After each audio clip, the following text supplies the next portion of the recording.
నా కుమారి నువ్వు నా ప్రాణం, నా కుమారుడా నువ్వు నా ప్రాణం. నువ్వు అగచాట్ల పాలై, అవమానాల పాలై, హేళన పాలై, మరణపు అనుభవాలు రుచి చూడటం నాకు సంతోషం అనుకున్నావా? నాకు ఆనందం అనుకున్నావా?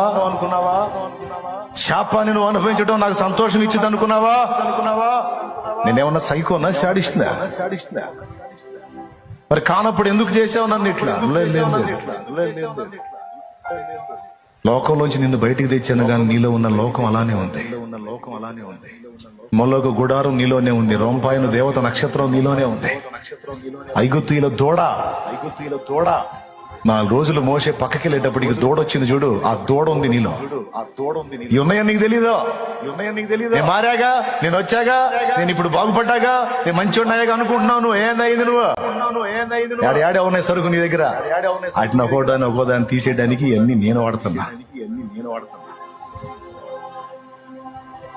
నాకేం కళ్ళు లేవు అనుకున్నావా? నేనేమన్నా నీ హృదయం లోతులు చూడలేను అనుకున్నావా? అన్ని ఎరిగే